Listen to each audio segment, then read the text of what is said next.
minutes late. Is this on? The hyperactive one will be coming over soon. Is your green? Oh, okay. Yep. Okay.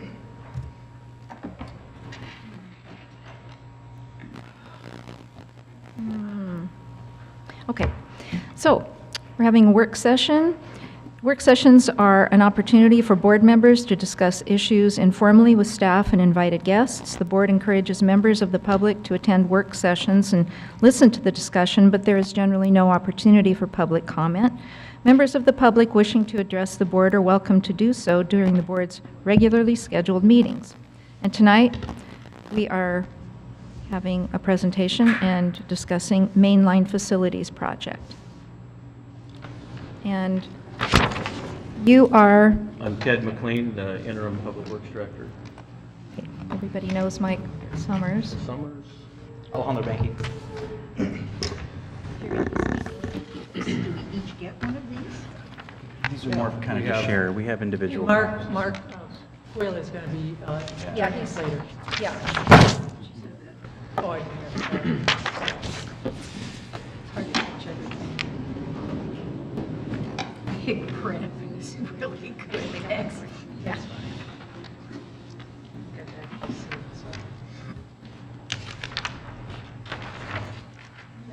Are they all the same? Yes, yes, and it's also on the And screen. we have it on the screen as well. Everyone's looking at the same. Okay, great.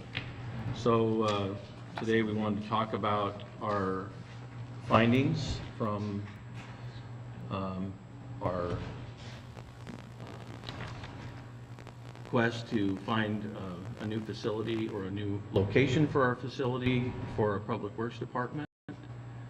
And then also we're looking at alternate routes / evacuation routes to help the county in the event of a disaster, but also just to relieve some of the stress of congestion around the county as well.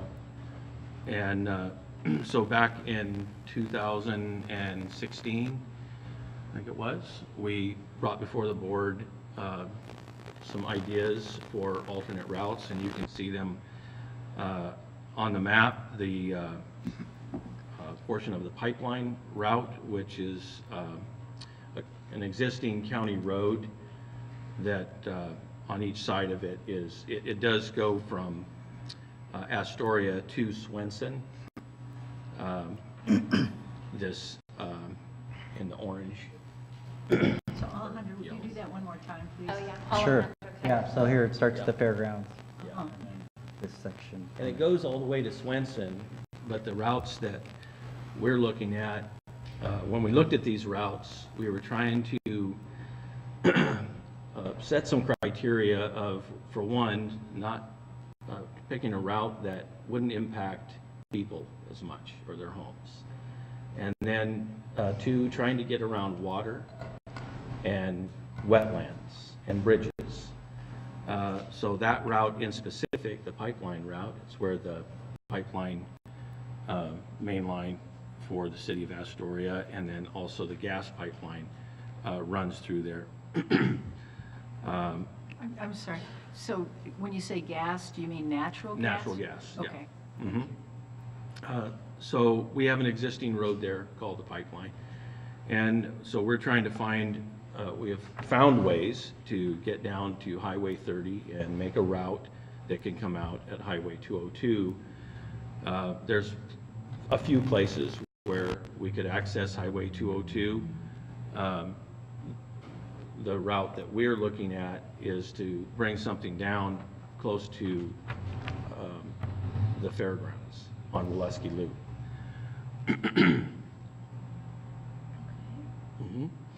So that is a proposal that we're looking at. We had a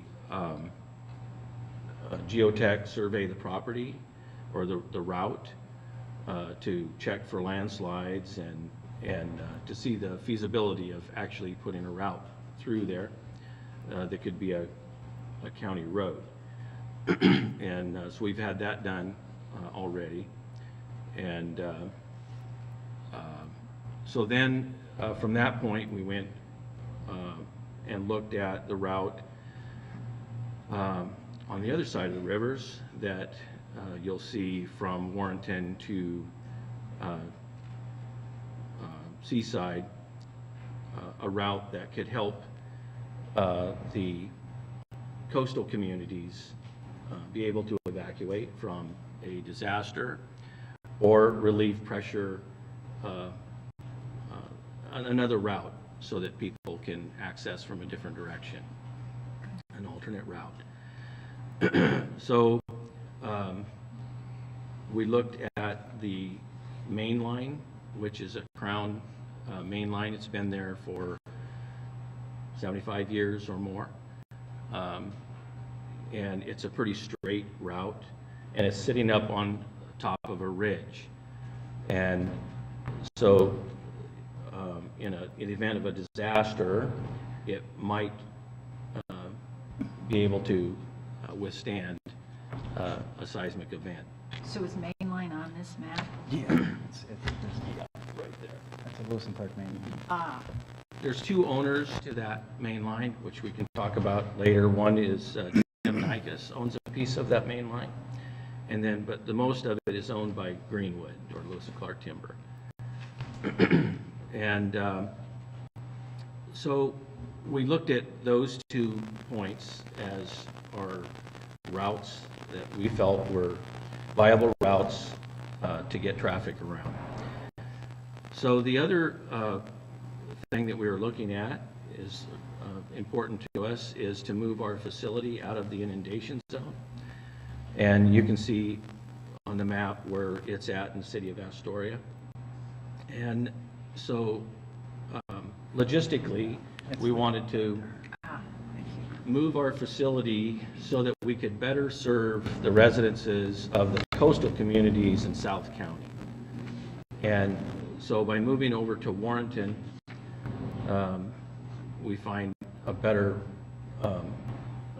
access to those areas, especially with the acquiring the main line as a possible route.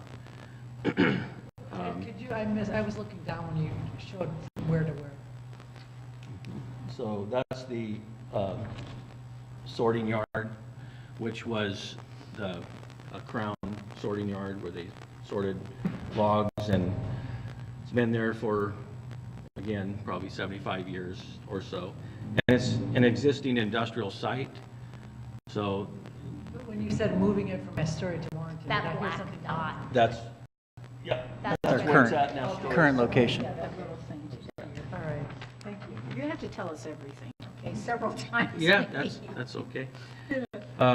So we've kind of highlighted the sorting yard. As you looked in your packets, you could see different areas where we could have established a facility.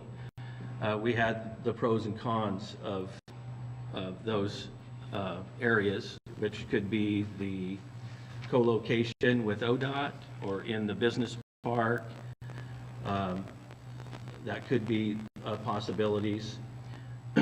There's a lot of downsides, as you see, positive and negatives to that.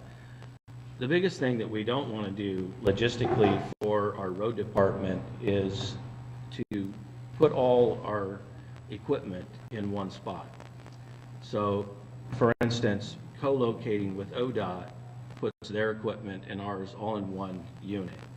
And so trying to serve the residences of the county would be better if we were separated and closer to this main line that we want to. Explain to us why.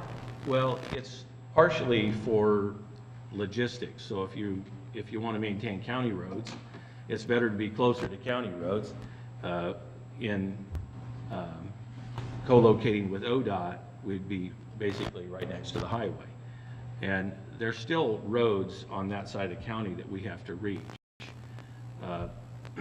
But it will become a difficulty in the event of a disaster when all equipment is in one spot. All your eggs in one Yeah. basket, yeah.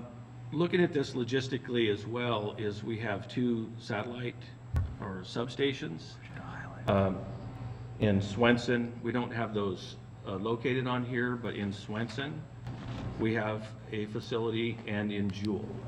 So right there is a facility, and then down in Jewel. So by moving our facility over to the other side of these rivers, then the maintenance or restoring of areas can be done better logistically by our other crews. And so that's some reasoning behind why we would move to that area. Well, and the other thing, if we have an earthquake, that's in the shake zone and the tsunami zone, right? Here in Astoria, so Yeah. kind of a double jeopardy in that one. Yeah, and in Astoria, where we're at, there's a lot of, not just being in the inundation zone, we have the city of Astoria's water reservoir right above us. So that's not good either. A little, Water behind. yeah, so we get a little shake up from both directions. So we've looked closer at the sorting yard. We've talked to the owner, which is Martin Nygaard, Martin Fiber. And it is an existing industrial site, so it makes it kind of an easier use, except one difficult use is it's in an F80 zone. So that requires a little more work on our part because it's designated forest. So our use wouldn't match with that zone. So we'd have to have a goal exception to make that happen. So then the other site that we were looking at that we presented back in 2016 was the Crown Camp. So that's an existing, another industrial site that has offices or an office building with just like a regular office, but it also has a kitchen and it has bedrooms. It's all set up really for the logging community when they were operating. But when you look at that site, it has shops. If I could just pick it up and move it over here, that would be nice. Then we could utilize that. But even with that said, it's quite a distance from the central location that we need to be in Warrenton. And so that distance kind of doesn't lend well for our use. Help me understand why it's being distant from Warrenton is a problem. Because I'm just looking at the map, so we're talking about Astoria, which theoretically could be served by the Svensson sub-facility. Crown Camp could serve Gearhart and Seaside. Jewel could maybe come down south. It seems like that's a more effective distribution. Why does it have to be in Warrenton? Well, part of that is, if you looked at it just as road crews, that's one thing, but our offices and people regularly come into our offices to do business, it would be better if it was located more central into Warrenton.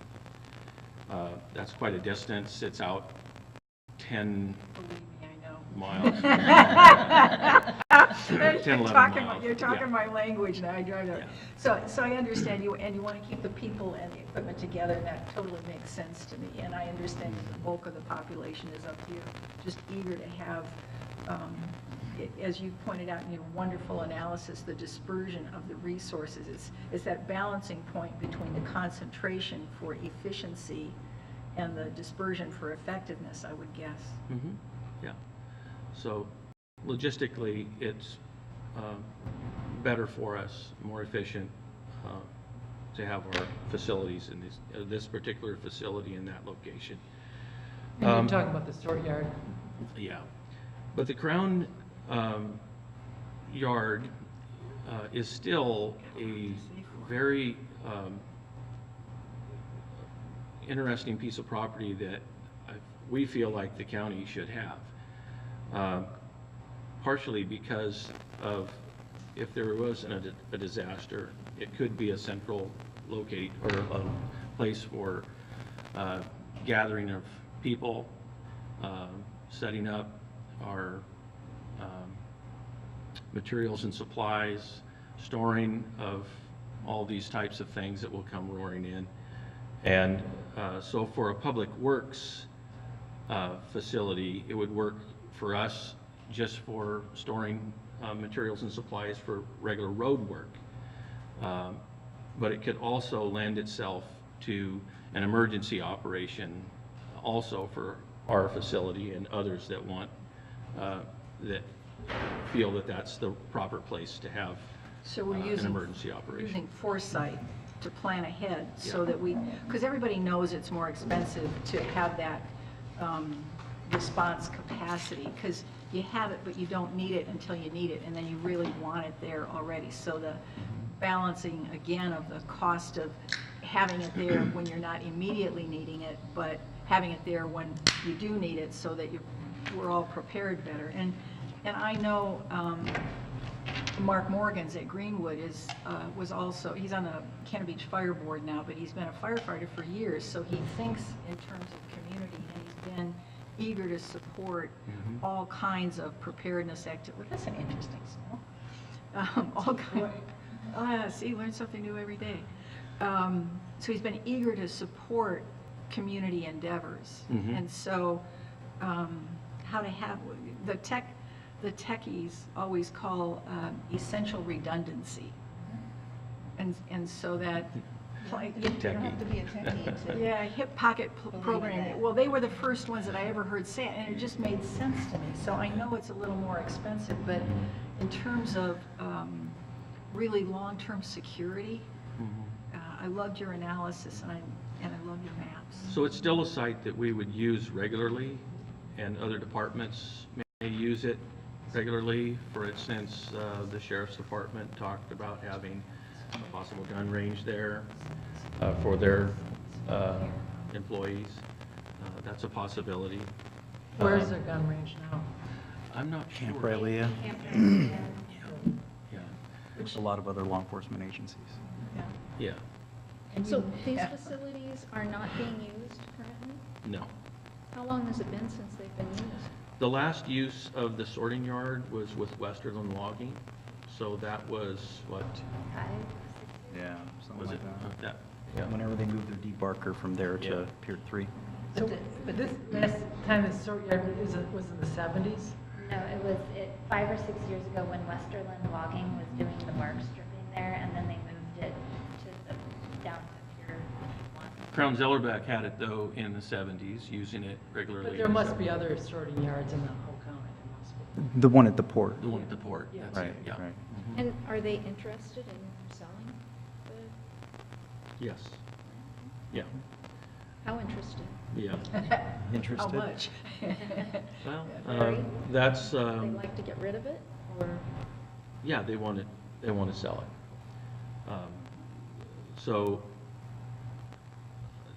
That's part of what is on the business agenda item coming up is we want to do our due diligence and have an appraisal done. And we don't want it done in-house by our property tax and assessment people. We want to do an outside. So that's kind of what Ted is leading up to, and then in a business agenda item will be presented. Ted, what's the acreage that you're looking at in this episode? so the acreage for the sort yard site is about 30 acres, but they have an attached piece of property they want to sell with it. It's a timbered piece of property that I think it makes it total of 53 acres. We did do some initial work in with our planning department and Michael, in talking to Thousand Friends and Orca in seen what they thought of us using this industrial site for this. They, You mean for this meeting, to keep it in perpetuity? I mean, yeah, so that's they, what Thousand Friends is. I'm not sure what all the, folks who might logically be considered to be against it, to involve them in the discussion. so we involved them right away into the discussion so that we could, Why would Thousand Friends be against this? Just Goal kinda exception. because. sole exception. Because we're requesting to do something that is not outright permitted in the F80 zone, and it sets a precedent possibly, so they, of course, will Okay. check us, if you will, make sure that we're doing what is correct. So they were very positive about our inquiry, very happy that we inquired of them first. But they did ask us if we weren't really interested in the timbered zone, this other piece of property. But they asked if we could look at that as something that we could preserve. And so we wanted to present that to you as well, because once we make these decisions to purchase property, want to make sure we're purchasing what you want. So whose watershed would the forested land be in? Because that's That's generally. Lewis and Clark. But, no, but I mean, is it part of any municipal watershed? Or is there an organization, a watershed council, for example, that might have a voice in that? I mean, Clatsop Soil and Water Conservation District, your folks. I mean, there are communities of interest who have an interest in the soil and the water and the forest, and so you've really done so well to bring them in already, and just hoping to support your further efforts. And this is all Lewis and Clark. It's all in the water. This property is all in the Lewis and Clark watershed. Water district, yeah. Mhm. Oh, and, oh. Hold on, are we talking I'm watershed talking or about- water district? Yeah. I Like, was that's gonna say, a, we're two talking about separate things, Two different yeah. things. I It's mean, in the watershed of the Lewis and Clark River, right. and the Okay. domestic water purveyor is Lewis and Clark Water District for drinking water. Well, yeah, because they're in my district. Does that extend out here this far? Do they have lines out here? I believe so. You mean the water Yeah, district? they run Oh, lines. yeah. Yeah, they got water lines. Yeah. They do. Learn something new every day. Yeah, I'm they- telling you, it's great, isn't it? They have developments all way out Lewis and Clark Road, much farther out, I just didn't realize out 10 miles. their stuff went out there. I just Mhm. didn't realize the I'm not lines. sure where the end of their zone is, but I would think it's the Lewis and Clark main line, the crossover. Ted, as part of what you were talking about, this piece of land, that some of it's in forest already, and some of it is the sort yard, and the initial proposal might be that that the county would purchase both, but leave, and doing what you want to do with it would mean an exception to the comprehensive plan. But even though you would purchase the land with both types, you would leave part of that land in forestry. So that would be kind of a compromise, changing the classification. Is that what you're talking about? There's only one type. It's Yeah. both, there's two areas that are kind of, they want to sell as a package. They've Right, offered. right.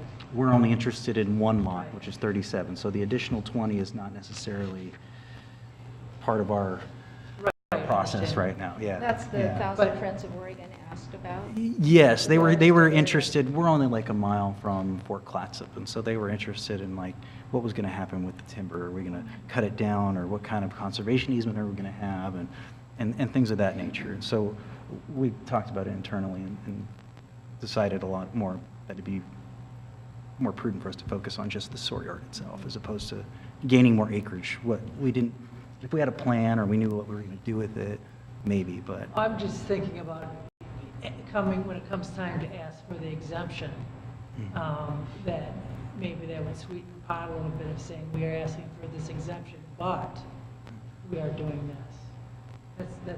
That's what I was wondering, if that's what you're thinking was. Well, this is to sweeten the pot for who?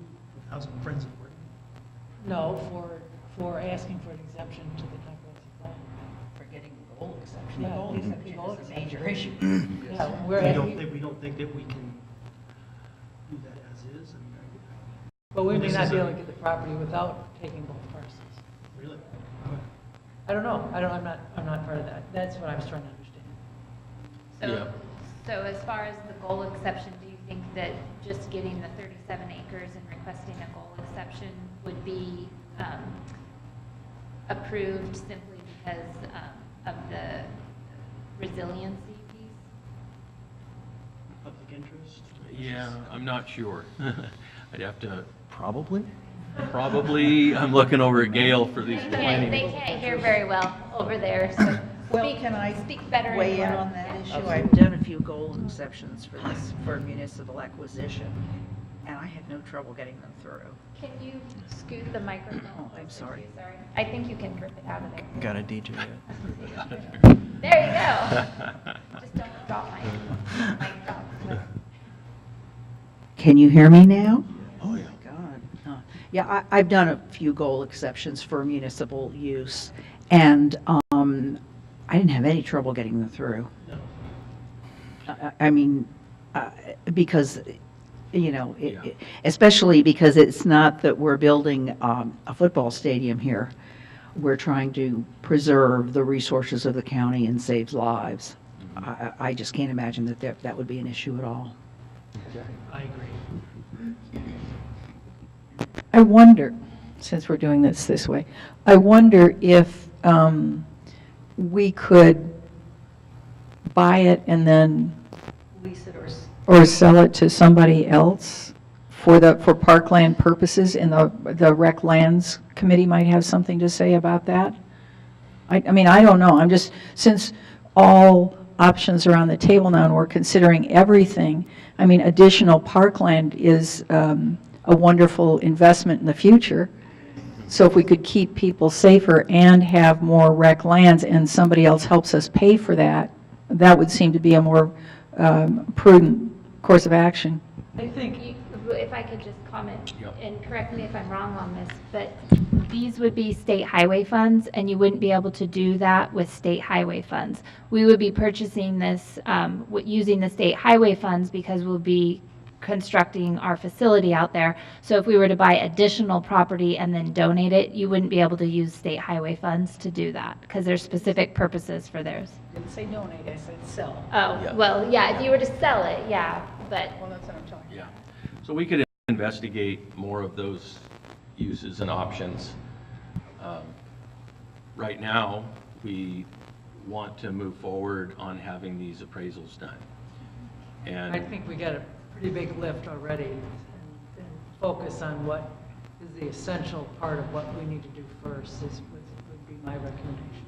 okay, so get the appraisals done, and then we also have to do, they call it a phase 1 environmental assessment also. I have a question about these black lines. Are these roads coming from Surf Pines? Are these logging roads, or are these in Gearhart? What kind of roads are these? They're logging roads. Okay. There's, you know, some of these access points, these are access points to look at just because they're there. In the event of a disaster, they may not be there. So, Neither may we. yeah, well, we're doing what we can to prevent that, or at least to help the ones that are still around. That's right. Yeah. I was just sitting working at the Cannery Pier Hotel, right? So the rest of the road, the Lewis and Clark Road going down into Seaside is a sketchy piece. It's a narrow right-of-way, and it's on the sides of a hillside instead of on top of a hill. So there's going to be difficulties. If we talk about a disaster, that particular piece of road is not going to be in the best of shape.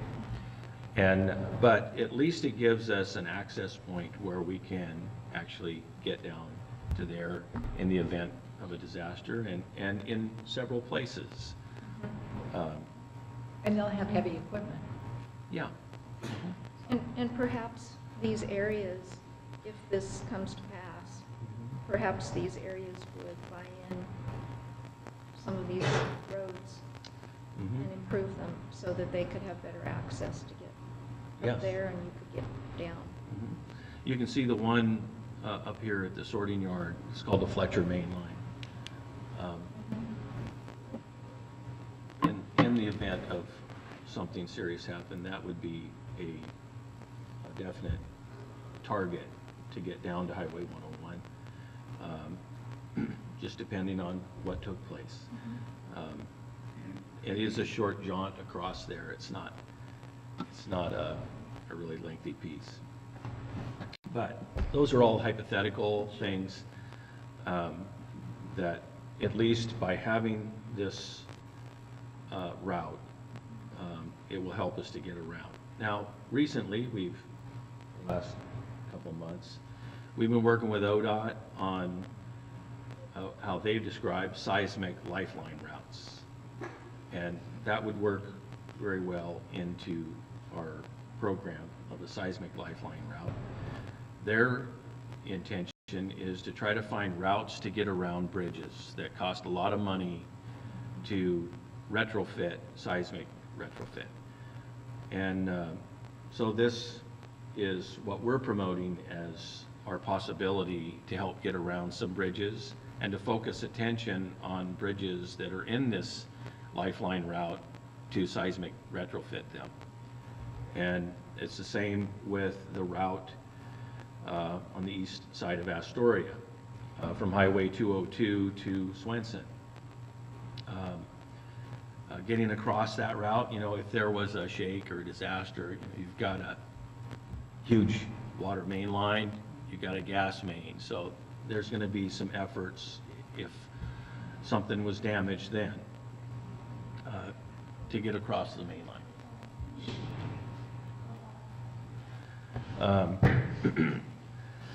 How many bridges are there on the pipeline route? The pipeline route doesn't have any bridges on it. It has water crossings, like large culverts. The Twilight, actually the part that goes into Swenson, there is Bear Creek that you have to cross, and that's a culvert. But that terrain going down into Swenson would be difficult for large equipment. So that's why partially why we've chosen to take the Twilight main line. There's less wetlands, less water crossings, and down at the base, there's just one crossing, which is a small crossing. Gosh, that sounds great. I didn't realize that was... And then from there, how they describe it you've seen the map, because I think you've been to our office and seen that map. They describe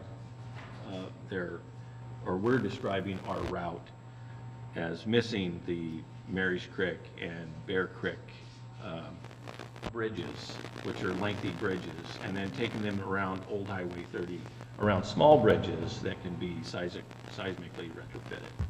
And then drive Old Highway 30 up to the Napa High School and out on Coppish Road, back onto the highway. So those are possibilities that are out there, that those routes lend themselves to as called a seismic lifeline route. There's also a bigger event that could take place that could stop commerce coming up the river if the Megler Bridge had problems. So having that route then, and Highway 202, extends those possibilities of getting commerce and traffic moving in a different direction back onto Highway 30.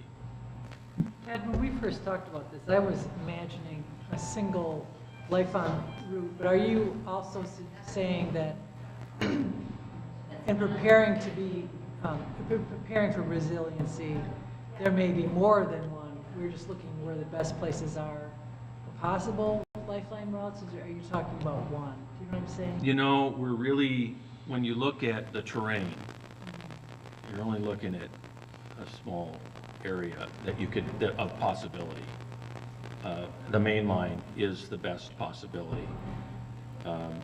It's already... It's not a single route. You're talking about multiple lifeline possibilities.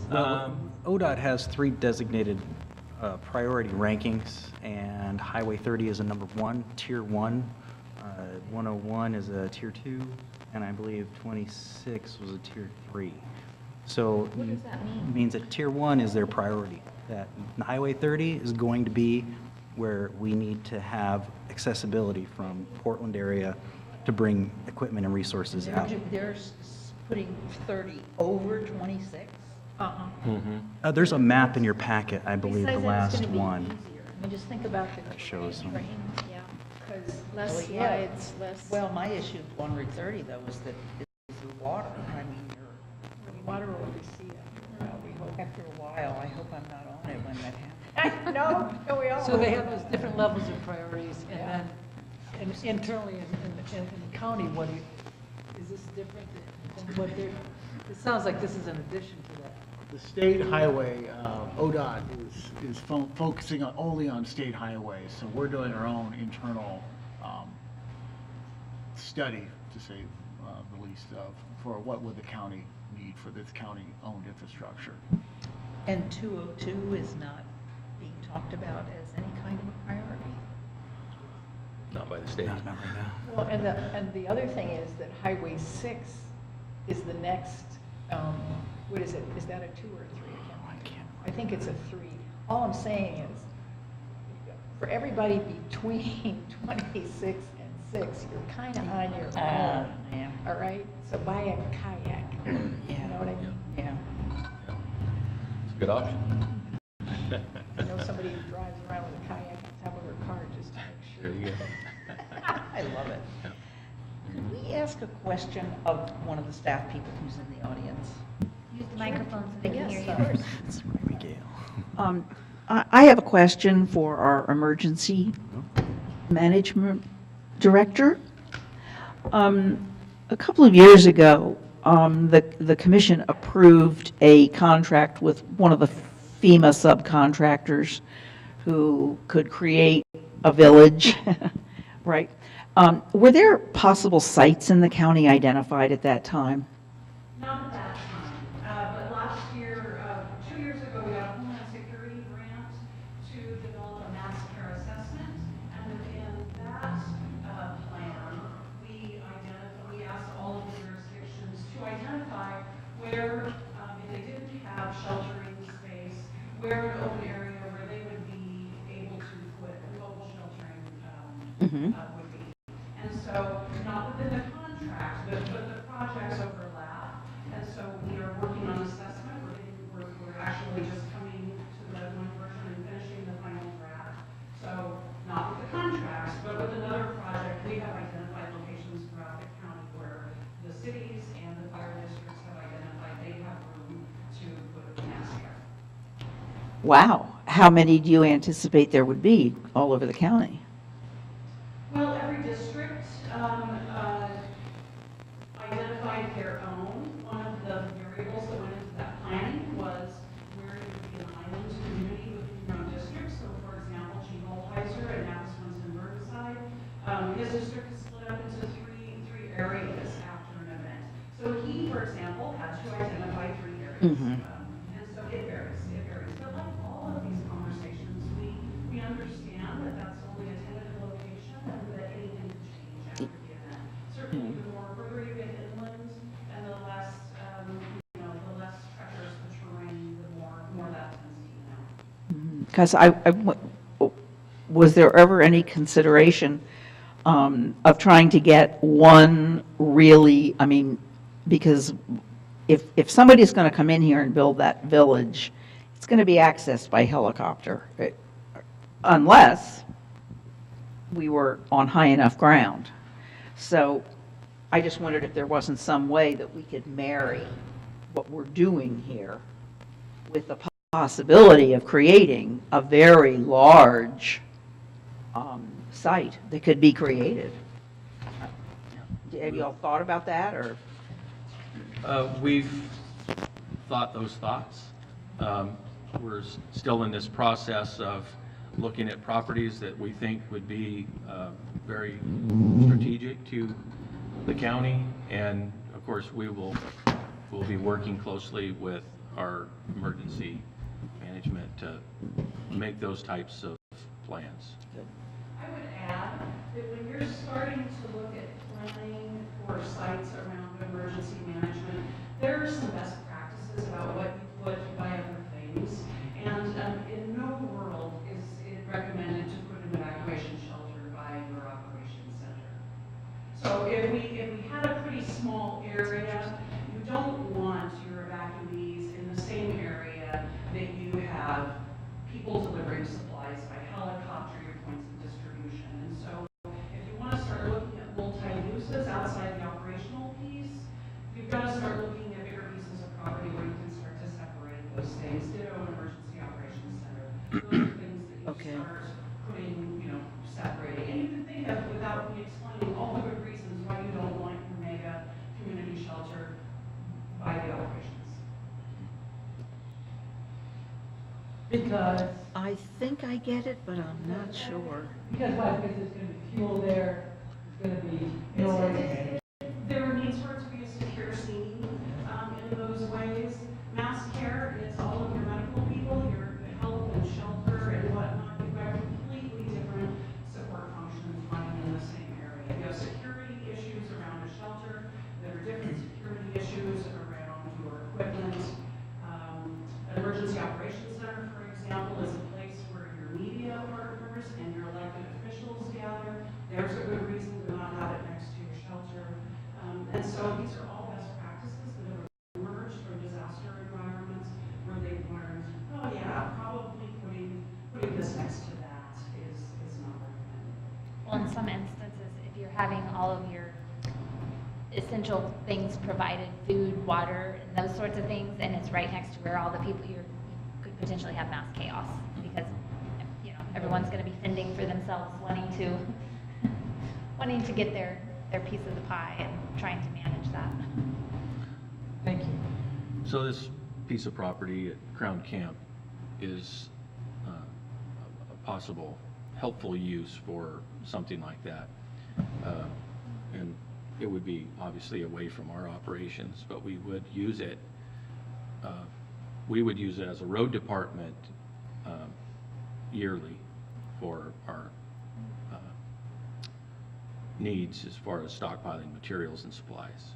So multi-purpose. Yeah. Mm-hmm. And it could probably also be a place where people who work on the roads, if their places are destroyed, they could perhaps be there. Mm-hmm. Yeah. And we have a storage facility there. There's a shops there. So we have a place that we could possibly store emergency operation equipment. There's possibilities of getting those types of tools and supplies, and so that could be a place to store it. So It's very difficult for us right now to store those types of materials because we don't plan our structures around storing. We just plan them on parking units that we're going to be using all the time. And so we don't have that expanded use. And but if we build a new facility, we will incorporate some of those types of things. This particular piece of property already has those things in existence. I can see why both would be good. what's the acreage at Crown Camp? It's a 30-acre site.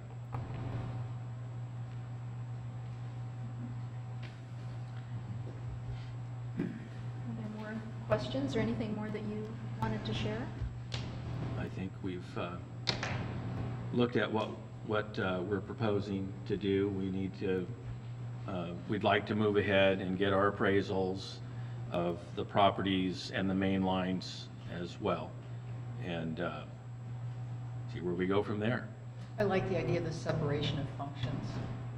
That's really more transparent and more reassuring, I think. And how are we going to pay for this?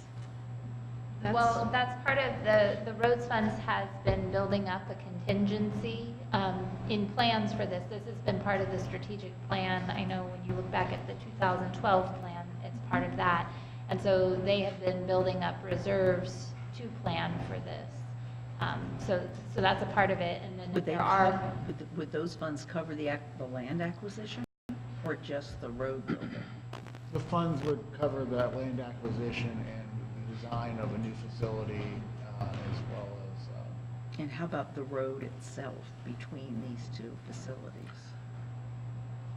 Yeah, so we also have the sale of our own property that would take place.